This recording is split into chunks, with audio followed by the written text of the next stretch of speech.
कहते हैं जीवन में सही फैसले लेने के लिए आत्मज्ञान होना जरूरी है, पर आत्मज्ञान शब्द बहुत भारी प्रतीत होता है। इसलिए आज हम सरल शब्दों में जानेंगे कि आत्मज्ञान क्या है, आत्मज्ञानी होने की विधि और इसके लाभ समझने जा रहे हैं। हिंदू धर्म के सभी प्रमुख ग्रंथ जैसे भगवद गीता, उपनिषद, वेदांत में आत्मज्ञान के विषय पर जोर दिया गया है, पर अफसोस कई सारे लोग जिनकी भगवान धर्म में आस्था होती है उन्हें भी आत्मज्ञान नहीं होता।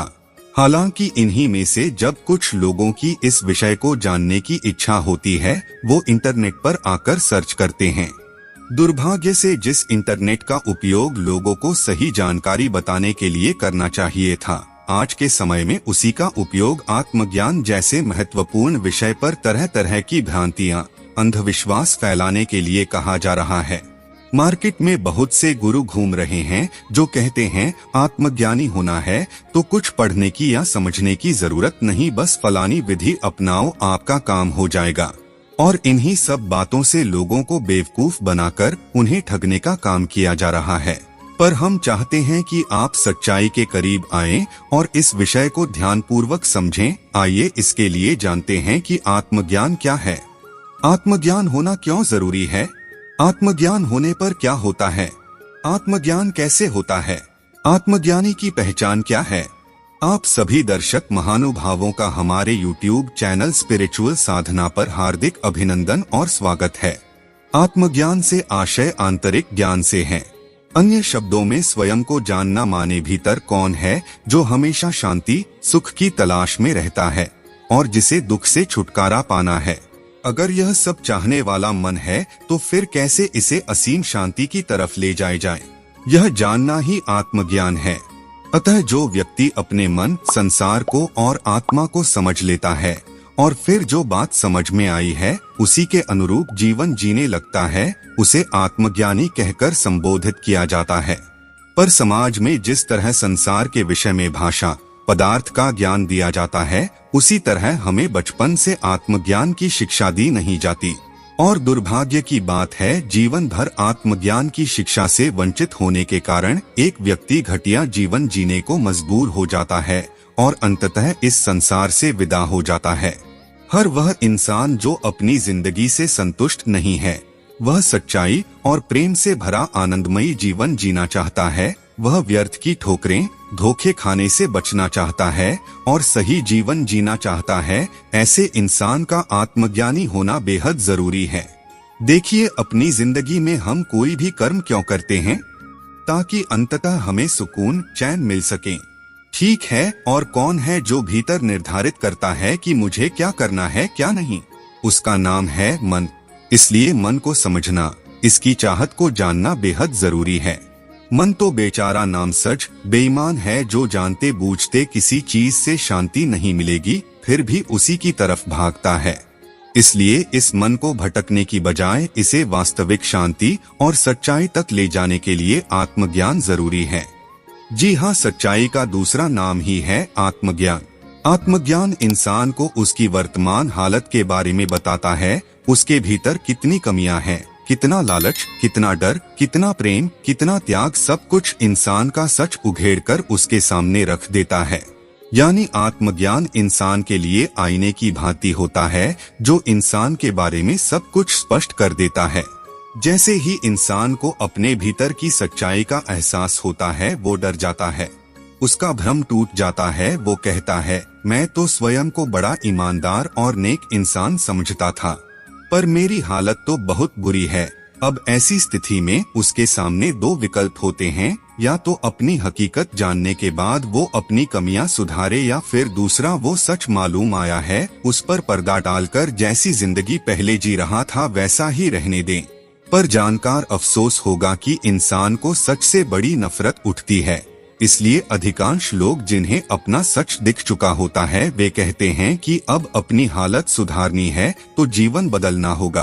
पर जीवन बदलने में तो तकलीफ होती है न, इसलिए अधिकतर लोग सच जानकर भी स्वीकार करके उसे सुधारने से कतराते हैं। इसलिए विरला होता है कोई जो साफ देखे भीतर कितना लालच, डर, कपट, झूठ है और फिर अपनी हालत को ठीक करने की हिम्मत जुटाए। इसलिए आत्मज्ञानियों की संख्या बहुत कम होती है। बुद्ध, भगत सिंह, महात्मा गांधी, स्वामी विवेकानंद जैसे लोगों की संख्या कम ही होती है। दूसरी तरफ मूर्ख, नासमझ और या कहें कि बेईमान लोगों की संख्या ज्यादा होती है और उनका जीवन घोर दुख और अंधकार में बीतता है। आत्मज्ञान के अभाव में अधिकांश लोग पूरी जिंदगी पैसे के पीछे भागते हैं और उस पैसे को पाकर वह सुख के पीछे भागते हैं, पर वह पाते हैं जितना वो सुख के करीब जाते हैं उतना ही दुख पीछे पीछे आता है। इस सुख के पीछे भागने के दौरान लोग घर, गाड़ी, संतान इत्यादि वो सब कुछ इकट्ठा करने की कोशिश करते हैं, पर सुख उन्हें उससे भी नहीं मिलता। इसलिए ज्ञानी जन कह गए कि आत्मज्ञान के बिना जीवन में प्रगति होना संभव नहीं है। आत्मज्ञान की कमी के चलते इंसान जीवन में वह सब कुछ पाने या एकत्रित करने का प्रयास करता है जो अंत समय में उसके कोई काम नहीं आता। अतः अंततः आत्मज्ञान ही इंसान को यह बताता है कि तुम शरीर नहीं हो, तुम चेतना हो और इस चेतना को सत्य यानी आत्मा तक ले जाना ही तुम्हारे मानव जीवन का उद्देश्य है। दूसरे शब्दों में अपने मन को आनंद तक ले जाना ही मनुष्य का लक्ष्य है। इसलिए कहा गया कि आत्मा ही आनंद स्वरूप है। इंसान के भीतर खुद की सच्चाई जानने की नियत हो तो आत्मज्ञानी होना सरल हो जाता है। जी हाँ, जरा सा आप चौंकने रहो और अपने जीवन की गतिविधियों को गौर से देखें कि आप दिन भर किन कामों को करते हो, क्या खाते हो, किसके साथ समय बिताते हो। इसके अलावा यह देखना कि किन बातों पर तुरंत आपको गुस्सा आ जाता है और किन लोगों के सामने आने पर भीतर खलबली मच जाती है, किसके बिना आप 2 पल रह नहीं पाते। अर्थात खुद पर नजर रखना ही आत्मज्ञान है। संक्षेप में कहें तो किस पल आपके मन की स्थिति कैसी होती है, कब भीतर लालच, डर उठता है और कब आपको दया, प्रेम की भावना आती है, यह सब देखना ही आत्मज्ञान कहलाता है। उदाहरण के लिए आपने अपनी दिनचर्या को ध्यान से देखा और पाया कि मेरा जीवन बहुत खराब चल रहा है। आपने देखा कि मैं यह जानते हुए कि कुछ लोगों की संगति ठीक नहीं है, उनके साथ रहता हूँ। मैं देख रहा हूँ कब मुझे किसी की बात पर गुस्सा आता है। मैं देख रहा हूँ कि मजबूरी के नाम पर मैं कितने फालतू के काम करता हूँ। कुल मिलाकर देख पा रहा हूँ जीवन को बदलने की जरूरत है। अभी कुछ ठीक नहीं चल रहा है। अब ऐसी स्थिति में मेरा लक्ष्य सही संगति ढूंढना, सही काम की तलाश करना और जीवन में जो कुछ फालतू था उसे हटाकर वो करना है जिससे मेरा जीवन बेहतर हो। अब चाहे पुराने जीवन को बदलने में मुझे कितनी ही तकलीफ क्यों न आ जाए, मैं उन्हें सहूंगा और जो मुझे सही दिखता है उसे करने का पूरा प्रयास करूंगा। मैं अपने आलस्य, डर, लालच सभी चीजों से लड़ूंगा और सही काम का प्रयत्न करूंगा। वास्तव में यह पूरी प्रक्रिया आत्मज्ञान की है।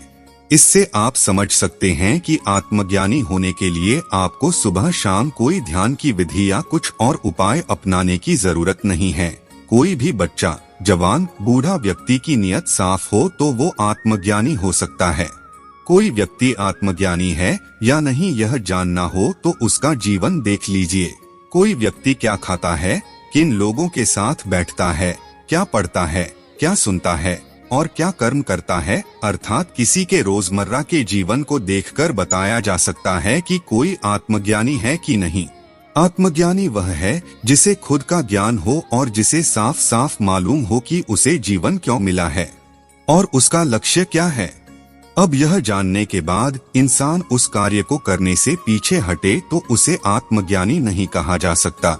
आपको अनेक लोग मिल जाएंगे जो ज्ञान की बातें करेंगे लेकिन जीवन में कहीं भी वो ज्ञान दिखता नहीं। वो इंसान कहेगा कि आलस्य, क्रोध ठीक नहीं होते और उसकी जिंदगी को देखें तो कोई ढंग का काम नहीं करता और छोटी छोटी बातों पर उसे क्रोध आ जाता है। इसलिए कहा गया कि आत्मज्ञानी की पहचान करनी है तो उसके शब्दों को नहीं, उसके जीवन को देखिए। राम राम कहने वाले करोड़ों हैं, पर राम जैसा जीवन जीने के लिए जो प्रेम, साहस और धैर्य चाहिए वो हर किसी के बूते संभव नहीं। ज्ञानियों ने आत्मज्ञानी होने की 3 विधियां बताई हैं। ये विधियां हर व्यक्ति के हिसाब से भिन्न भिन्न लोगों पर लागू होती हैं। पहली विधि उन लोगों के लिए है जिन्हें कर्म, धर्म, मुक्ति, सत्य इत्यादि बातें समझ में नहीं आती। ये निम्नतम तल के लोग हैं। इन्हें आत्मज्ञान की दिशा में बढ़ने के लिए सबसे पहले संसार का ज्ञान होना आवश्यक होना है। अतः वे लोग जो आत्मज्ञानी होना चाहते हैं उनके लिए पहली सीढ़ी यही है कि वो संसार को जाने, घूमे, किताबें पढ़ें इत्यादि। दूसरी विधि उन लोगों के लिए है जिन्हें अब संसार का खेल समझ आने लगा है, अर्थात वे जान गए हैं कि संसार कैसे चल रहा है और जिसने दुनियादारी का अनुभव ले लिया है और जान चुके हैं कि यहाँ ऐसा कुछ नहीं जो मन को तृप्त कर सके। अब ऐसे लोगों के लिए आत्मज्ञान यानी खुद को जानने की विधि यह है कि वो अपने कर्मों को देखें। दिन भर आप क्या करते हैं यह ध्यान से समझ लिया तो आप जान जाएंगे कि आप कितने पानी में हैं। आत्मज्ञान की तीसरी विधि सबसे उच्चतम विधि है, जिसके अनुसार तुम संसार और कर्मों को नहीं बल्कि अपने विचारों को देख लो, क्योंकि कर्म तो आप बाद में करते हो, पहले आपके मन में विचार आते हैं तो ये देख लो कि मन में क्या विचार घूम रहे हैं, ये विचार क्यों आ रहे हैं। इस तरह जैसे जैसे आप गहराई में जाएंगे तो आप मूल वृत्ति तक पहुंच जाएंगे। आप यह जान पाएंगे कि कोई भी विचार और कर्म हम इसलिए करते हैं क्योंकि भीतर कोई मूल वृत्ति जैसे लालच, डर, काम वासना, मोह इत्यादि हमसे वो काम करवाना चाहती है। तो साथियों, आत्मज्ञान क्या है, कैसे होता है, इस विषय पर देखने के पश्चात यदि आपके मन में किसी तरह का प्रश्न या समस्या है तो बेझिझक अपने सवालों को कमेंट बॉक्स में बता सकते हैं। साथ ही यह वीडियो उपयोगी साबित हुआ है तो कृपया इसे शेयर भी अवश्य कर दें। धन्यवाद।